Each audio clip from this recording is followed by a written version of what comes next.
שמי משה סילבס, הבן של אמי. אני סילביה לבית הטבוך, נולדתי בסלוניקי.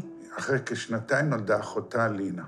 מה שקרה זה שאנחנו בסלוניקי, ואנחנו לא יושבים בטוח. אז היו אומרים לאמא שלי, הקליינטיות שלה, אלווירה, קחי את הבנות ותלכי לאתונה. אומרים לה הקליינטיות.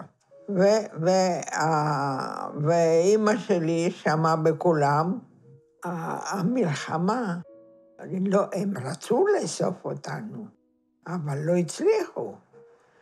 ובאתונה לא היה קל, היה קשה מאוד, אבל מה?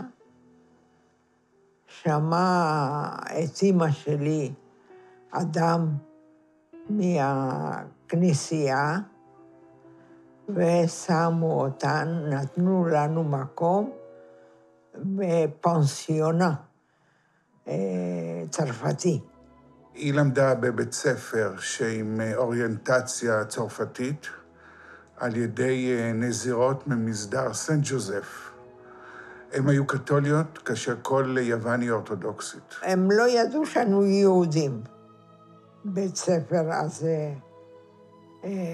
דתי, ואנחנו ממשיכים ללמוד בפנסיונה את הכיתה. מוסוליני נפל, כל האזור האיטלקי עבר לשליטת הנאצים. ואז התחיל המצב המאוד קשה באתונה, והיו הלשנות, ואפילו הגסטאפו הגיע לבית ספר, וטען שיש פה יהודיות והם רוצים אותם. האם הנזירות אמרה שלא ייתכן דבר כזה, שהם מקבלים רק נוצריות. לא יכול להיות שבבית ספר הזה יש יהודיות. במקביל, היא אמרה, תעבור על כל הרשימות ותבדוק טוב טוב מי ומי. במקביל, שליחים הגיעו לאמא שלה ואמרו לה להוציא מהר את הבנות. והיא הוציאה אותם מהבית ספר, והעבירה אותם לאזור פיראוס. שם היא הייתה אומנת פה, ובכל מיני מקומות היא הסתובבה.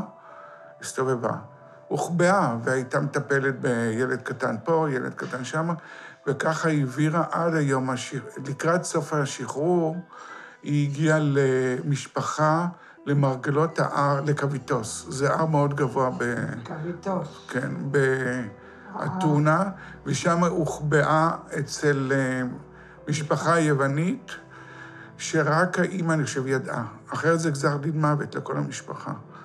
וככה עד שהשחרור.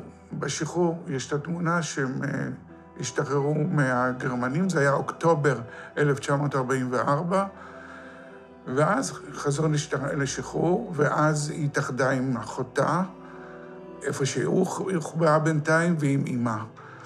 הם התאחדו, ואמא המשיכה ללמוד עד 46, לסיים את הלימודים. סיימתי את הבית ספר, וקיבלתי תעודה של גמר.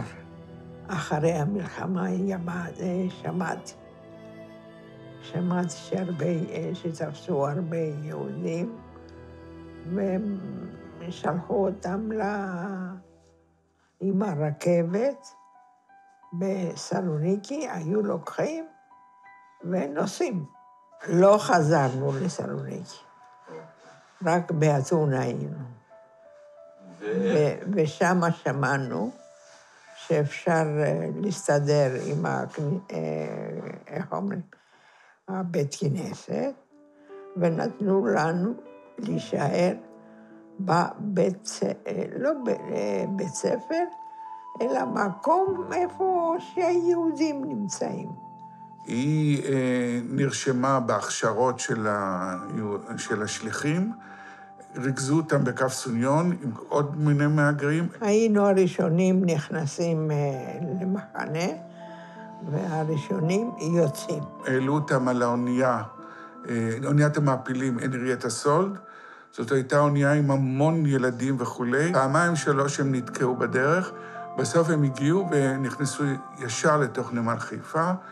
הם הורדו, ויחד עם האונייה יגור, כל המעפילים הוגלו לקפריסין. בקפריסין הם פתחו את המחנות ליד פמגוסטה, היא הייתה חצי שנה במחנות. הגענו לישראל. הגיעה למחנה בעתלית, ושם בא הדוד מחיפה, חיים סילבס, והוא שחרר אותה.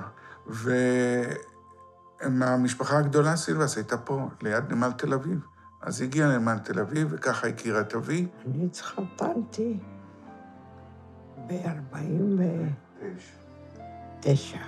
ואחרי זה הגיעו לעולם אנוכי, משה, אני 1951, ואחותי 1955, אביבה. לי יש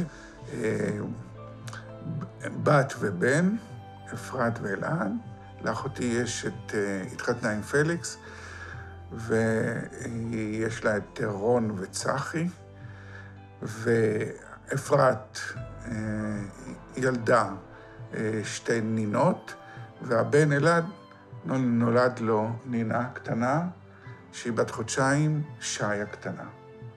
היית בסלוניקי מאז? כן. טיילנו עם הבן. לא, איתי, כן, אבל... בגיל 80. קודם כל היא טיילה עם חברה, ואחרי זה בגיל 80 יצא איזה טיול של דור שני. היא הייתה היחידה מדור הראשון, טיול שורשים בקהילות יוון שחרבו, ובין היתר היינו גם בעיר סלוניקי. והיא הראתה לי איפה זה היה הבית שהיא הייתה גרה ליד תחנת בוצרי, נכון? כמובן הבית איננו, איפה שהיא הייתה גרה, שהייתה ילדה, וראינו את שכונת ברון הירש, איפה שאבא שלי גדל, מזלם שהם עלו בשנת 35, הוא היה בגיל 7, וגם את הבית חולים של הברונית הירש שהיא בנתה, ועוד כמה אתרים שהיו ליהודים. שוק מודיאני המפורסם, שמודיאני בנה. מודיאנו. כן, מודיאנו, וכל מיני מקומות שהיהודים, שכבר אין זכר לדברים האלו. כל הקהילה נמחקה, הושמדה.